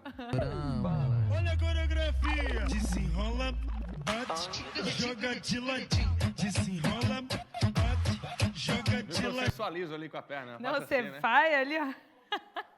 Desenrola, bate, joga de ladinho. Ó. Desenrola, bate, joga de ladinho. Desenrola, bate, joga de ladinho. Muda de canal, não. Não, gente. Não muda de canal, olha. não. Ô, Marister, O povo, só na hora de gravar, se você que tá em casa, coisa ridícula, isso aí eu não faço, chama a tua equipe aí, teu pessoal, grava um vídeo desses que você vai ver como a energia do ambiente muda. É uma delícia, né? gente, É diferente. pra brincar. E assim, essa é a forma de gerar conteúdo hoje na internet. Você quer estar na internet? Você vê a internet importante pro seu negócio, para suas vendas? Então essa é a forma que o povo está se comunicando por lá. Né? Antiquado vai ser você, se não se adaptar. Exatamente. E é isso. Bola pra frente, vai ser feliz e desenrola, bate, chama de ladinho. A previsão do tempo. Vamos pra previsão do tempo, então.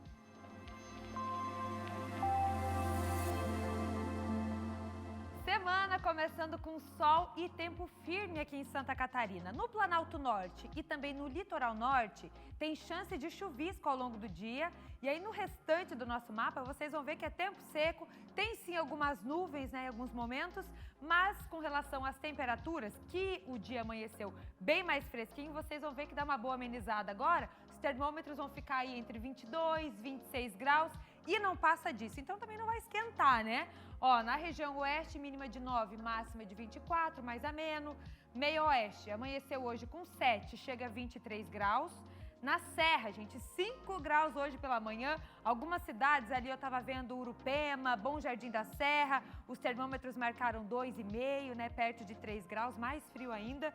22 é a máxima. No sul do estado, na Grande Floripa, no Vale e Norte, entre 25 e 26 graus. E no Planalto Norte, a máxima é 22. Amanhã, terça-feira, de novo, gente, previsão de tempo firme, sol e também friozinho aqui em Santa Catarina. Pela manhã tem até risco de geada na Serra Catarinense. E as temperaturas mínimas vão ficar amanhã entre 6 e 16 graus. Ó, São Joaquim amanhã amanhece com 6, gente, é friozinho. Xaxim amanhã mínima de 11, máxima de 24, ó, depois fica mais tranquilo, né, com relação às temperaturas. Três Barras, mínima de 11, máxima de 22. Joaçaba amanhece com 12, chega a 25. Criciúma também 12. Floripa amanhece com 16, mais fresquinho, depois esquenta 26. Joinville amanhã esquenta um pouquinho mais, chega a 28 graus no norte do estado. E Itajaí, mínima de 16 e máxima de 27 graus. Temperaturas aí para vocês se organizarem. Vamos falar de esporte agora?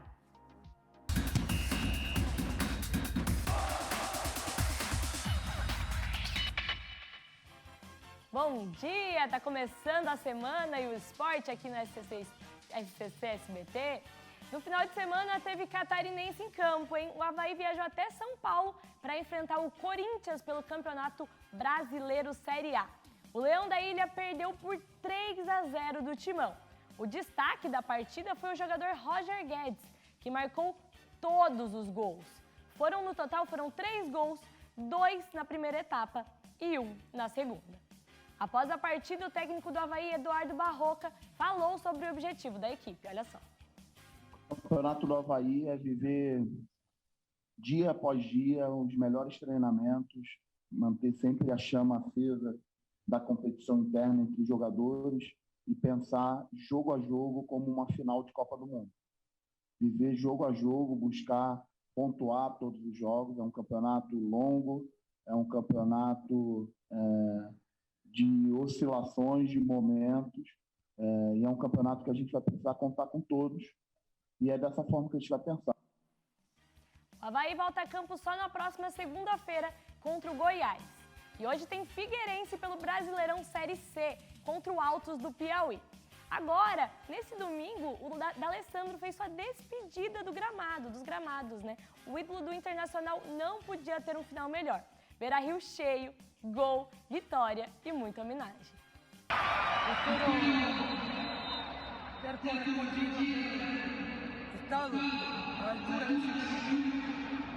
Tentei fazer sempre o melhor e muito obrigado mesmo.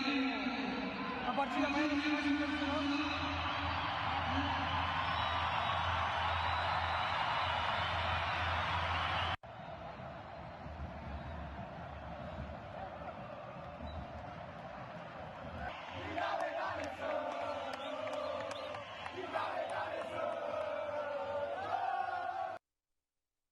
Vestiu a camisa do Internacional em quase 14 temporadas e disputou 529 jogos, sendo o segundo jogador que mais vestiu a camisa colorada.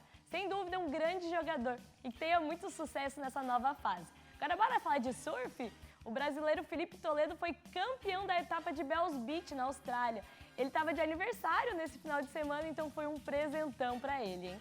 Com essa vitória, o Filipinho está na liderança do ranking mundial de surf.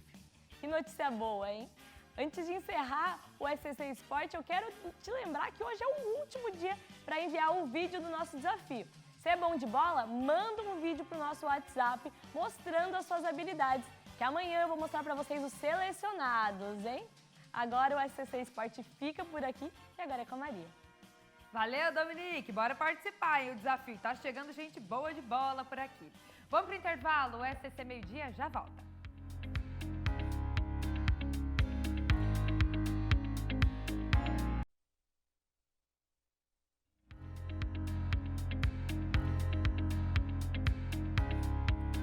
Estamos de volta com o SCC Meio-Dia. E olha, Fernando, a gente vem mostrando aqui que no raiva, jornal velho. que o preço de tudo subiu. Tá tudo mais caro. E aí, para contornar esses aumentos, o jeito é economizar. Mas aí chega um ponto que já não tem mais onde cortar ou diminuir os gastos. Pois é. E aí muita gente tem recorrido a uma saída. Sabe o que é? Renda extra. Veja só o que o povo está fazendo para ganhar um dinheirinho a mais. Lava carro, checa o aplicativo e faz entrega. De segunda a segunda, essa é a rotina do Patrick. Hoje eu estou trabalhando de motoboy e abri uma lavação para poder ter um pouquinho mais de renda, né? E tá muita correria. Eu faço uma entrega, volto, faço outra entrega, volto, mas sempre conciliando os dois. Ter duas fontes de renda foi a solução que ele encontrou para conseguir fechar as contas no fim do mês. Tu vai no mercado, é tudo caro. Tu vai trocar um pneu da moto, tá caro. Vai trocar o óleo, é tudo caro. Tá entendendo? Aumentou tudo. A gasolina é um absurdo. Eu moro de aluguel, não tenho casa própria, eu tenho uma filha de 12 anos. Então tem tudo isso. O jeito é esse, tem que arrumar 2 empregos para poder suprir todas as necessidades, né? E realmente as coisas estão mais caras mesmo e o nosso dinheiro está valendo menos. A inflação acumulada dos últimos 12 meses foi de 11,3%. Isso quer dizer que alguns bens e serviços, como a alimentação, que lá no ano passado a gente pagava, por exemplo, R$100, agora, nesse ano, a gente está pagando R$111,30. Os preços dos alimentos subiram 11,62%, puxados por itens como cenoura, tomate e hortaliças e verduras. Os transportes acumularam alta de preço de 17,37%. Já os gastos com habitação tiveram aumento de 15%. Mas esses aumentos são uma média, porque as pessoas são afetadas de diferentes formas pela inflação. Por exemplo, quem mora muito longe do trabalho tem que pegar 2 ou 3 conduções, é muito mais afetado pelo aumento do preço do diesel, porque isso impacta a passagem de ônibus, impacta a gasolina, do que quem mora perto do trabalho. Então a gente pode falar que, em média, está mais caro, mas tem gente numa situação muito mais difícil. Não está só 11% acima. E aí, com toda essa alta e diferentes impactos, além de economizar, muita gente acabou optando pelo trabalho informal, como o Patrick, que a gente mostrou no começo da reportagem. O trabalho informal é aquele que a gente faz além daquilo que é a nossa profissão normal do dia a dia, ou o trabalho que a gente tem tido como formal, né? Carteira assinada ou os contratos que se tem. Uma saída cada vez mais comum. O trabalho informal se tornou bastante atrativo, né, desde o início da pandemia, né, quando muita gente perdeu seus empregos, ficou aí sem possibilidade de renda, muitas empresas, né, acabaram tendo que demitir seus colaboradores. E agora, com essa crescente da inflação, realmente a gente viu aí a vivência da Páscoa, né, de muita gente se descobrindo, fazendo novas atividades, entregando outros talentos que tem para o mercado aí para complementar suas rendas. Além da economia e da renda extra, o planejamento financeiro também é fundamental nesse momento. O ideal é que você trabalhe com orçamento. Sentar, desenhar um orçamento para o lar e entender que, neste momento, os preços estão muito mais altos e estão comprometendo a renda. Então, priorizar aquilo que é mais importante, né? Não tem jeito, vai ter que abrir mão das coisas que são menos importantes, menos urgentes, né? E claro, sempre pesquisar, né? Porque para driblar a inflação, vale de tudo. Aos pouquinhos vai. É isso aí, a gente está falando de quem já tem um emprego e faz uma renda extra, né? E agora as pessoas que não têm emprego. A gente vai falar agora da profissão sinaleira. O trabalho dos ambulantes que muitas vezes saem do emprego formal e aí enxergam no semáforo uma forma de ganhar o sustento. Geralmente eles param nos pontos com maior tráfego de carros e tem de tudo um pouco. Tem gente vendendo bala, morango, brigadeiro, fazendo apresentações. O Thiago Pires, ele foi conhecer a realidade desses vendedores de perto. Vamos ver? Quem passa pelas ruas de Florianópolis já deve ter visto alguma dessas pessoas enquanto espera no sinal.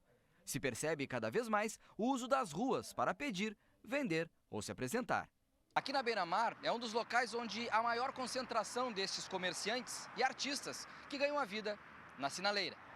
Nós não conseguimos conversar com nenhum desses que utilizam as ruas para pedir. Mas o aviso é claro e está ao lado das sinaleiras. Mas muitos ainda insistem em dar esmolas. A respeito daqueles que pedem dinheiro no sinal, nós orientamos que procurem a prefeitura, principalmente a passarela da cidadania, onde há atendimento e encaminhamento adequado para essas questões, sejam elas sociais, de saúde mental, dependência de drogas lícitas ou ilícitas, ou até mesmo de ajuda para retornar para suas casas ou para suas cidades. Mas e quanto aos que utilizam as ruas como profissão para vendas de produtos? Hoje nós entendemos que esse não é um espaço adequado nem para o comércio, nem para a mendicância, seja pela segurança de quem pede ou exerce a atividade, seja a do usuário ou de quem compra, por causa das condições da própria via. Por isso nós exercemos a fiscalização, que tem caráter predominantemente orientativo e de encaminhamento, seja para os serviços sociais, no caso daqueles que pedem esmola, seja para os serviços de encaminhamento para emprego, no caso daqueles que estão exercendo alguma atividade profissional. Esses não são pontos para os quais se pode obter alvará de ambulante para fazer a venda de forma legalizada. Então, todos esses estão irregulares do ponto de vista legal. Além disso, o exercício desse comércio nos semáforos, cruzamentos, colide com o Código de Trânsito brasileiro. E, obviamente, não é permitido por comprometer a segurança. Pois é, mas muitos saem do emprego formal e enxergam no sinal uma forma de ganhar o pão do dia a dia e o sustento de suas famílias. Osmar é morador de Palhoça e é um desses casos. Osmar, quanto tempo tu já trabalha aqui no sinal? 1 ano e meio. Por que tu resolveu vir pro sinal? Devido ao salário do comércio ser bem desfasado, bem baixo, eu não consigo me manter, a minha família trabalhando. Tu trabalhava onde antes de vir pra cá? Eu trabalhava em posto de gasolina. Quais são as principais dificuldades que tu tens aqui no sinal? É muito preconceito, pessoal. Que o pessoal mesmo chega mesmo, fecha o vidro mesmo, outro já dá sinal que não quer mesmo.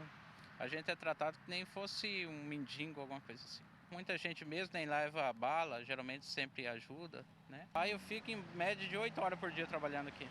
Ganha mais do que se estivesse no comércio? Com certeza. Então vale a pena? Vale a pena. Geralmente sempre as pessoas passam ajuda a gente, de vez em quando o pessoal passa, traz marmita, dá cesta básica também. Já fizesse amizades aqui no trânsito? Sim, bastante amizade já. Quantas balinhas essas consegue vender? Em torno de 120, 150 balas no dia. A maioria das vezes que a gente vê, esse papelzinho aqui é impresso, feito em gráfica normal. Aqui é feito à mão. Qual é esse diferencial aí, Osmar?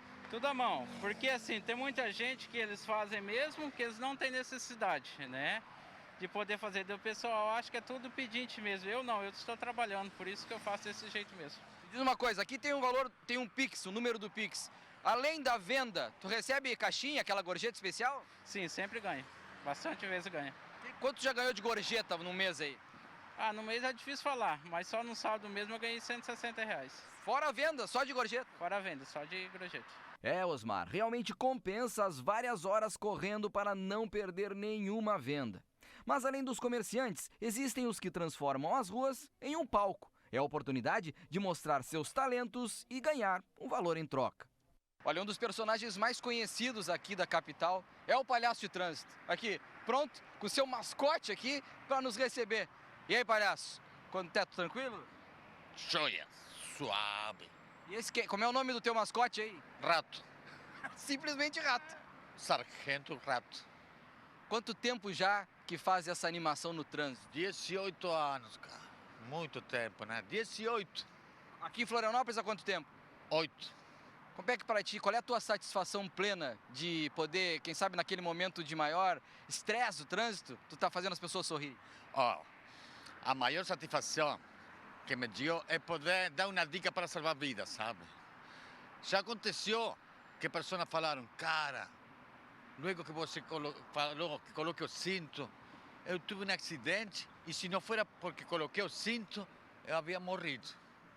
Entende? Para mim, uma satisfação. Enquanto gente que não falou ainda para mim isso e que eu colaborei para salvar a vida, né?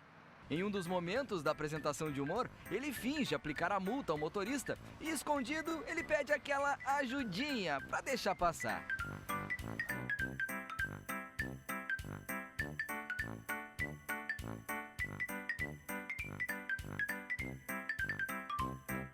Essa é, digamos, a economia das sinaleiras. Vendendo ou se apresentando com humor e alegria, eles estão levando a vida. Rio, o melhor remédio? Ah, certeza. O Chaplin falou, um dia sem sorriso é um dia perdido. Então vamos sorrir, agradecer a vida e, quem sabe, seguir o dia um pouco mais leve.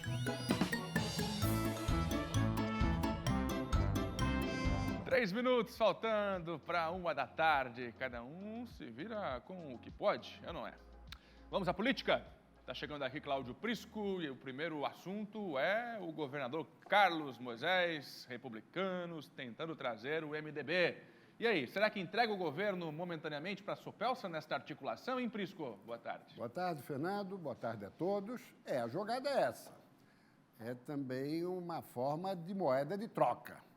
Porque, efetivamente, Carlos Moisés não vai oferecer as duas posições, vice e Senado ao MDB, considerando que já acenou com a possibilidade real de algumas licenças ao longo do processo eleitoral. E o governo seria exercido interinamente pelo deputado Moacir Sopelsa, presidente da Assembleia e MDBista da GEMA. Aí já é um gesto. Além desse gesto... Mas não renunciaria. Não. Licenças momentâneas. Licença para fortalecer o MDB. Claro, assumindo o deputado estadual do MDB o governo do Estado, isso fortalece especialmente a bancada e os candidatos à reeleição e os outros MDBistas que tentam chegar ao Legislativo estadual.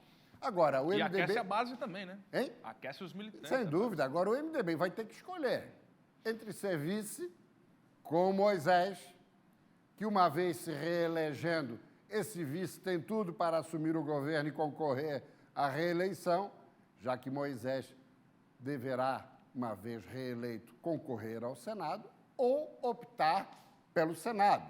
Próximo telão. É aí que entra a figura de Carlos Chiodini, que seria uma alternativa, é um dos 3 deputados federais e intimamente ligado a Antídio Lunelli. Agora, efetivamente, evidentemente, que isso só vai ocorrer diante da concordância de quem? Antídio. De Antídio Lunelli. Agora, o outro partido, próximo telão, que também está de olho em uma participação, Fernando? PSDB. É o PSDB. E aí passa por quem? Pelo prefeito Clésio Salvário, de Criciúma, e a deputada federal Giovana de Sá, os dois muito bem alinhados com Carlos Moisés, recursos para Criciúma, a deputada federal também tem sido atendida nos seus pleitos, mas o PSDB tem a opção de uma composição com o PP de Esperidião Amin e com o PSD de Raimundo Colombo. Mas não resta a menor dúvida que o apelo administrativo aproxima mais o PSDB de Moisés, formando dobradinha com o MDB. Além, claro, dos republicanos, do Podemos e do Avante. Mas a palavra final, pois não? Mas aí um dos dois para compor a chapa? Não. Os dois apontariam um nome. Porque daí choca sul do estado. O Moisés fez Exatamente. história lá. Tubarão, né? E os outros dois, Criciúma, não. Os dois apontariam o nome do PSDB. Quem tem? Leonel Pavan, ex-governador. Vinícius Lumert, que foi lembrado, mas continuou na Secretaria de Turismo de São Paulo. Não se vê outro nome. Marcos Vieira. Não tem tamanho para isso, né? Aí Vicente Caro Preso representaria muito mais. É de Jaraguá do Sul. Só que, se for o deputado federal Carlos Chiodini, ele já é de Jaraguá, daí choca. Choca também. Agora, a palavra final é de quem? É desse aqui, Antídio Lunelli. Nada vai acontecer antes que ele tome uma decisão unilateral. Ele está confirmado pelo partido como pré-candidato. Ah, mas o governador só deu prazo para o MDB até abril. E se Antídio resolver jogar isso para final de julho ou até 5 de agosto, até o prazo fatal das convenções homologatórias? A palavra está com Antídio. Se ele não se definir antes, ou o governador aguarda ou busca outros aliados. Antídio tem a prerrogativa do encaminhamento. Se querem sensibilizá-lo, vamos compor, Antídio, vamos botar o seu companheiro, Carlos Chiodini, na chapa, tal. Ótimo. Mas ele precisa ser convencido e sensibilizado. Sem o quê, nada acontece. Celso Maldaner também é companheiro dele, assim como Chiodini, além de federal, é o presidente do partido, aí eles podem chegar a um entendimento. Ele já admitiu numa entrevista à rádio que, se ele viesse a desistir, os dois federais, Chiodini e Maldaner, seriam opções. Maldaner representando o Oeste, e que sempre esteve fechado com Chiodini, com Antídio. Só que Chiodini representa Antídio na terra. E na eventualidade de ir para a majoritária, o próprio Antídio poderia concorrer no seu espaço à Câmara Federal. Entendi. Até porque renunciou ao mandato. Mas né? Antídio tem mais apelo popular, embora ainda Indiscutivelmente. restrito, maior que Chiodini. Agora, vamos observar. Tem muita água para rolar por debaixo desta ponte. Então vamos para o cenário nacional agora. Lula e Alckmin.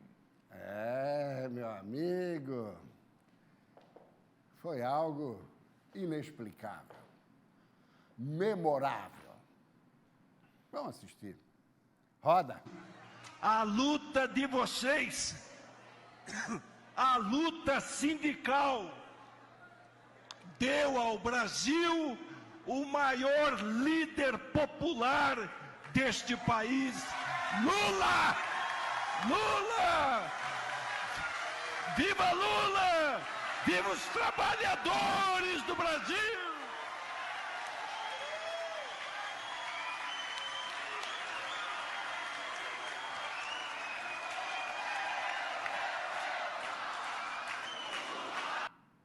Que beleza, hein?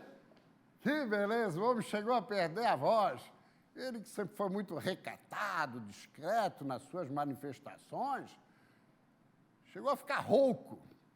E lembrou, né, Fernando, o grande Getúlio Vargas. Trabalhadores do Brasil. Trabalhadores desse Brasil. Brasil. Brasil. Quer dizer, Lula. Lula. Vergonhoso. Patético, ridículo, vexaminoso. A credibilidade de Alckmin está na lona. E agora querem botar a ex-primeira-dama, Lu Alckmin, de vice de Márcio França ao governo de São Paulo. Dobradinha dupla aí, então. É o casal Alckmin de vice. O que Alckmin tem na cabeça? Ele esperava o quê? Ou ele espera o quê? Que depois de 2 mandatos de Lula, o PT vai apoiá-lo à presidência? Não fez isso com o Ciro em 2018, quando Lula estava preso? Jamais o fará com Alckmin. Esse evento aí foi na quinta-feira em São Paulo, com as lideranças sindicais. Aliás, botaram para correr o Paulinho da Força, presidente do Solidariedade, que foi vaiado. Daí começou a conversar com Ciro Nogueira para apoiar Bolsonaro. Daí Lula pediu desculpas publicamente porque não controla a militância. É uma militância descontrolada, radical, sectária. Pois muito bem, o que esperava, retomando Alckmin? Primeiro que não se sabe se Lula vai ser candidato. E se for, dificilmente será eleito. O que ele está esperando? Um piripaque no Lula?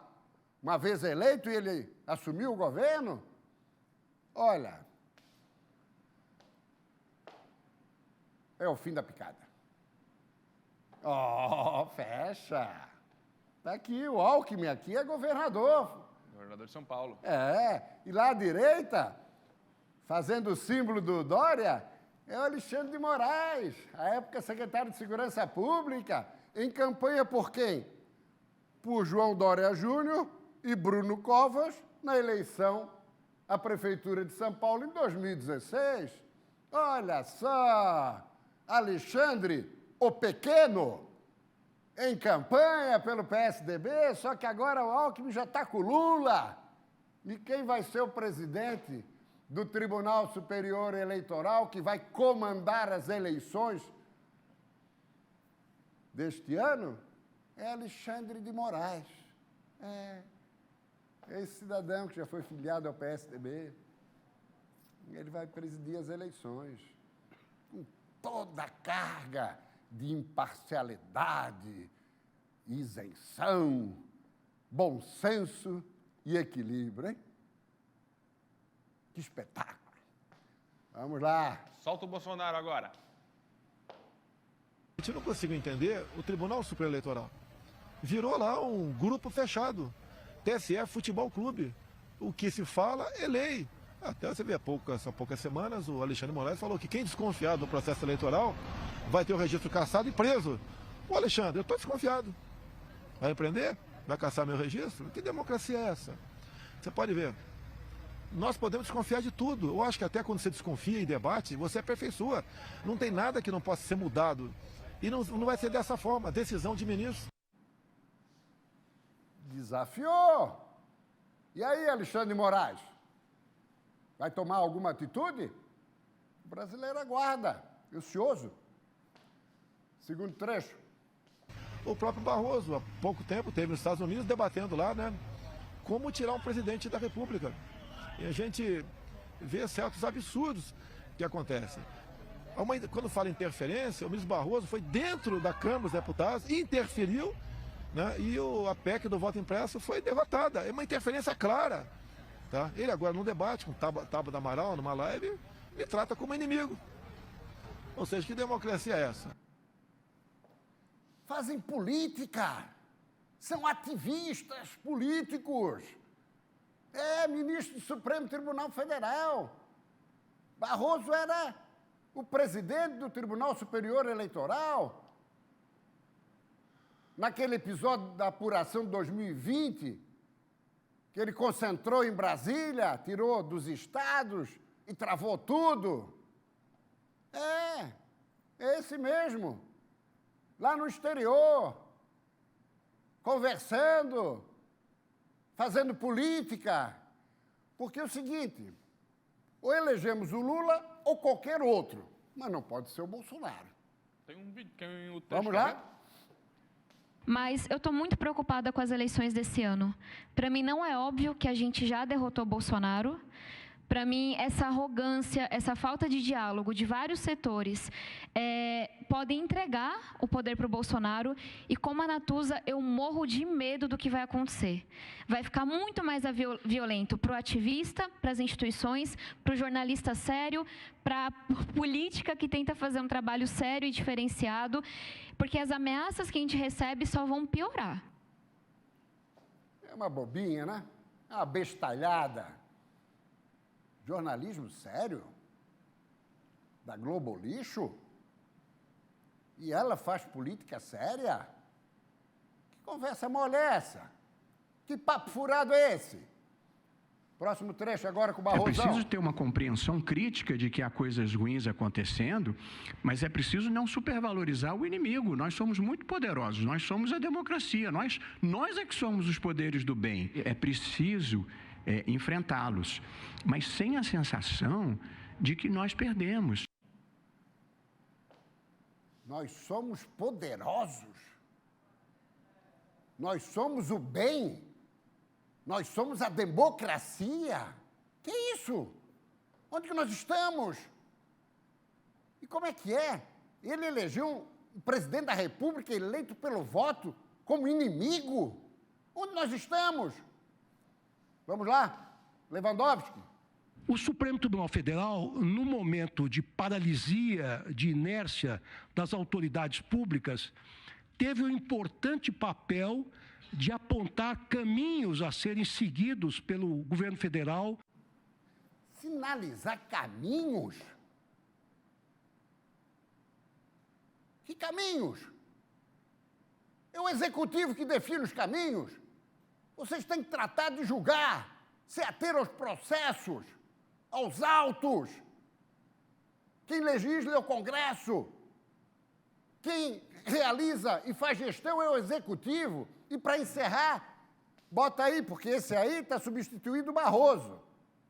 E tem o terceiro do Supremo, que antes das eleições e antes de ir para o Supremo, deu essa declaração. Manifesto de centenas de juristas brasileiros que tomaram lado. Apoiamos Dilma para prosseguirmos juntos na construção de um país capaz de um crescimento econômico que signifique desenvolvimento para todos, que preserve os bens naturais, um país socialmente justo, que continue acelerando a inclusão social. Esse é o atual presidente do Tribunal Superior Eleitoral. Será sucedido pelo Alexandre de Moraes, ali com Dória e Alckmin. E o outro é o Lewandowski, íntimo da ex-mulher de Lula da Silva. Esses são os representantes do Supremo no TSE que vai comandar as eleições, Fernando. Abraço. Intervalo.